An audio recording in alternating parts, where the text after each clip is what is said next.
Olá, esse é o Arquivo Vivo. Num desses nossos podcasts, meu e do Percival, a gente falou um pouco a respeito outro dia do ciúme. Até eu vi há muitos anos um sociólogo falando que o ciúme ele era singular, não existia um plural para o ciúme, né? O ciúme é um só, do que ciúmes.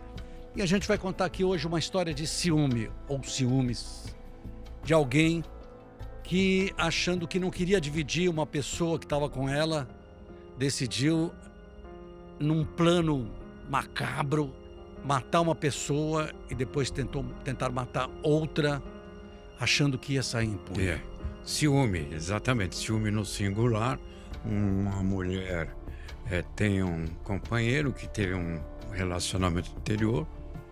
Nesse relacionamento teve 2 filhos, mas pelo ciúme ela considerava os enteados um risco em potencial que o atual companheiro pudesse pensar em retornar com a ex, que aliás era muito mais bonita que ela. E olha, a mente criminosa que tem, não pode ser outra situação, porque não vem com essa história que depois que é preso, tem problema, tem um distúrbio, tem dupla personalidade para poder escapar da cadeia, da prisão. A gente fala de Cíntia Mariano, uma mulher de 49 anos, fria, uma mulher calculista. Ela tinha 2 enteados, Fernanda, que tinha 22 anos, uma moça bonita, linda, e Bruno, de 16 anos.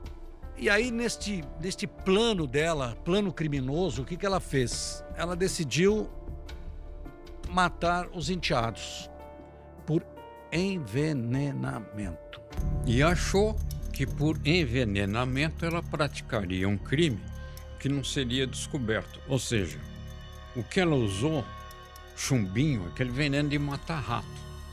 Você veja só, usar um veneno de matar rato para matar seres humanos. Então ela imaginou, dou chumbinho, os 2 morrem, não tem nenhum vestígio de perfuração, ou seja, nenhum vestígio de ter levado um tiro, de ter tomado facada, não há sinal algum, ninguém vai desconfiar de mim. Foi o que ela pensou. Então, a Cíntia, ela era casada com o pai da Fernanda e do Bruno, e ela tinha ciúme dos 2 enteados, que não moravam com ela. Aí o que acontece? Com a Fernanda, ela começou a envenenar a Fernanda, aos poucos. A Fernanda é levada para o hospital, a Fernanda morre, mas aí vem a surpresa. Por isso que eu acho que animou, entre aspas, a Cíntia a continuar com o plano dela. A Fernanda morre e o atestado de óbito sai como morte natural. Morte natural, mas como uma moça de 22 anos, que tinha uma saúde ótima, tem alguns problemas depois, falta de ar, uma série de consequências, e morre. E o atestado de óbito é morte natural. Pois é, a morte natural foi um atestado de óbito despido de conteúdo da realidade em função daquilo que eu disse. Ou seja, não havia sinal aparente de violência alguma. Para se descobrir que houve envenenamento, precisaria ser feito um exame toxicológico. Aí sim, você encontra na nossa parte intestinal os vestígios de uma substância venenosa que tenha levado à morte. Isso só se descobre com uma necrópsia. Isso só se descobre com os legistas no Instituto Médico Legal, o que não foi feito no caso da menina Fernanda. Não aconteceu. E aí, a Cíntia, na cabeça dela, achando o seguinte: bom, eu já matei a Fernanda, não deu nada. 2 meses depois, ela começou a tentar matar o Bruno. E aí, o Bruno estava comendo na casa dela, foi jantar, ela serviu um feijão, arroz com feijão, e o feijão, ela comendo feijão, aí comeu feijão e achou que o sabor não estava bom. E aí ele começou a passar mal, mas isso já tinha acontecido antes dele também. E ele parou de comer. Não estava se sentindo bem, e aí então ele vai para o hospital também. E lá dessa vez os exames foram mais cuidadosos. Aí lá se descobriu, os médicos examinaram tal, não era mal súbito, não era acidente vascular, não era nada disso. Então tinha que ser investigada a causa, que foi apurada. Aí descobriram envenenamento. Então, e aí, quando a gente fala que a polícia ela tem uma percepção boa a respeito disso, por quê? Porque o Bruno, quando foi levado para o hospital, depois de ter comido o mesmo feijão que a madrasta sempre servia quando eles iam jantar lá, ou almoçar, o Bruno tinha falta de ar, sudorese, visão turva, dificuldade para falar, estava com a língua enrolada, em outras palavras. E aí, o pai do Bruno e da Fernanda e alguns familiares, eles lembraram que esses mesmos sintomas a Fernanda tinha tido. Tinha tido os mesmos sintomas e tinha ingerido o mesmo tipo de comida. Quer dizer, o mesmo feijão usado para o Bruno, que teria efeito no seu organismo, esses efeitos que você descreveu, esse mesmo feijão foi usado no caso da Fernanda. Tudo isso foi lembrado, recordado, e aos poucos a polícia foi estabelecendo uma conexão entre o que houve com a Fernanda e logo depois, praticamente em seguida, com o Bruno. Aí as coisas se tornaram mais objetivas, mais detalhadas, investigação mais a fundo. E aí o que faz a polícia? A polícia, ela vê todo o caso, toda a morte, pede todo o material para o hospital. É solicitada à justiça a exumação do corpo, o cadáver da Fernanda. E a exumação comprova que ela... O exame, no caso do Bruno, deu que era chumbinho. E na exumação, o exame deu que ela também tinha morrido em consequência. Ou seja, na exumação do corpo foi feita uma necrópsia que não havia sido feita quando ela foi sepultada, e nessa necrópsia apareceu. Então, na necrópsia, entre outras coisas, já havia algum tipo de suspeito, ficam resíduos da substância tóxica na região dos intestinos. Aquilo lá ficam marcas, sinais, registros. Aí não ficou nenhuma dúvida. Inclusive, identificar qual era a substância, que é um tipo de bolinho sólido, tem solidez, né? Então tudo isso foi encontrado. Aí não prova técnica, nenhuma dúvida que fora um assassinato. Aí a Cíntia nega, a interrogada nega, o advogado fala, imagina, não tem nada com isso, uma história, porque não sei o que lá.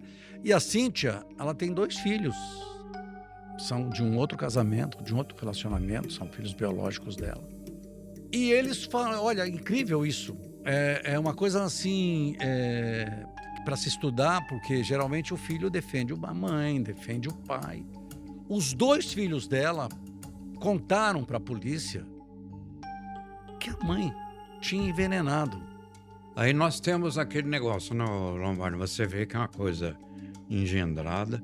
Você a princípio pensa que ela que tramou tudo isso teria distúrbios mentais, você discutiria, é uma doente criminosa, uma criminosa doente, mas não, ela sabia muito bem tudo que estava fazendo.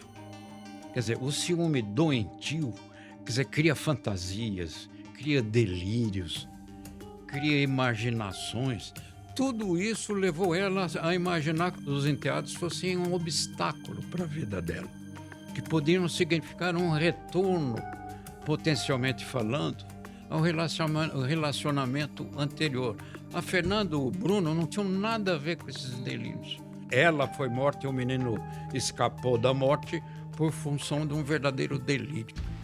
E aí que a polícia trabalha direito nessa história, né? Porque é fundamental, são pequenos detalhes, foram lá, revistaram a casa, observaram, e ela depois comprovaram que ela tinha comprado o chumbinho, porque o chumbinho as pessoas compram para matar ratos.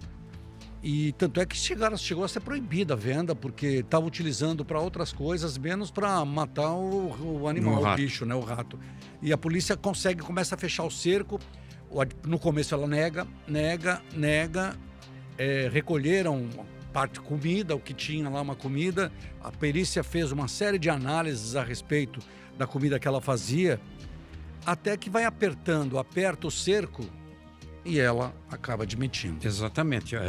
Inclusive na casa foi feita uma busca e a polícia conseguiu fazer uma apreensão que tinha exatamente como grande valor probatório quantidades de feijão. E não foi difícil descobrir-se que aquele feijão utilizado para envenenar a Fernanda e o Bruno era exatamente o mesmo tipo de feijão que ela tinha outras quantidades armazenadas em casa. Quer dizer, ela dava para os enteados, mas não dava para os filhos. E também não comia nem ela e nem o marido. É incrível isso. Esse é o tipo do crime que dá uma pena de 12 a 30 anos de prisão. Você está ouvindo aqui o nosso podcast, o julgamento ainda não aconteceu, porque aqui as coisas demoram, né? Eu acho que quando você tem a comprovação, você tem os laudos periciais, a parte química, e você tem a confissão, por que demorar? Demora basicamente principalmente nas grandes cidades, porque é um grande número de assassinatos, desgraçadamente, o Lombardi. Quer dizer, no Brasil atualmente, só de assassinatos praticados de maneira violenta, nós temos cerca de 40 mil no país. Isso dá uma média espantosa, Lombardi, de 11 por dia. Agora, num caso como esse, é algo muito importante, né? Você vê que a prova técnica, como no caso da Fernanda e do Bruno, a prova técnica se transforma no julgamento, inclusive, a grande testemunha. Não há como você discutir a prova. Ela é indiscutível, é insofismável. Ela testemunha, é o corpo falando, morri assim. É uma prova que não cabe questionamento, condenação certa. Agora, muita gente pergunta, e eu vou te repassar essa pergunta, as brechas que existem na nossa lei, não é? Então, o advogado vai lá e pede uma coisa, o advogado pede outra, ele vai protelando, e aí o juiz vai concedendo. Mas por que se chega a esse ponto e não se, diante de tudo isso, fala, bom, tá aqui, tá marcado tal dia o julgamento e vamos embora? Porque num julgamento é apresentada pela defesa uma tese. É uma tese. É construída uma tese. Nem sempre com fundamentos verdadeiros. Nem sempre, aliás, muitas vezes se mente muito. De qualquer forma, quando é um advogado sério, competente, como o nosso saudoso amigo Valdir Troncoso Pérez, ele dizia para o cliente logo ao ser procurado, ele deixava claro, você pode mentir para todo mundo, menos para mim, que ele tinha que construir a defesa, né? Então isso, quando o promotor é fraco, acontece muito. O advogado é gigante em direito, o advogado ganha. Mesmo sabendo que tudo aquilo que ele está dizendo não corresponde à realidade. Porque eu ouvi uma vez de alguém me disse assim, olha, quando o sujeito comete qualquer coisa, ou um doente, você tem duas pessoas que você não pode mentir, para o teu médico e para o teu advogado. Para o médico você tem que dizer o que está acontecendo, porque senão ele vai te curar. E para o teu advogado você vai ter que dizer para ele poder te defender.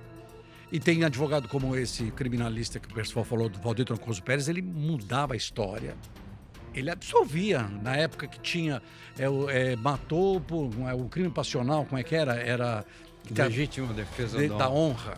Você matava a mulher porque a mulher largou dele, passou a namorar um outro, e ela matava a legítima defesa da minha honra. Quer dizer, eu acho uns absurdos que a nossa lei precisa ser mudada, precisa acelerar, porque no caso específico dessa Cíntia Mariana, ela já devia estar julgada e condenada. Você vê que é outro ponto interessante. Pela nossa Constituição, a nossa Carta Magna, o júri que vai examinar esse tipo de caso que nós estamos contando, ele é absolutamente soberano. O resultado é indiscutível, é inquestionável. Quer dizer, decidiu, acabou. E é o único setor do judiciário que pode acontecer que a emoção se sobreponha à razão. Por isso que alguns advogados conseguem convencer os jurados emocionalmente, mas não racionalmente. Até a próxima.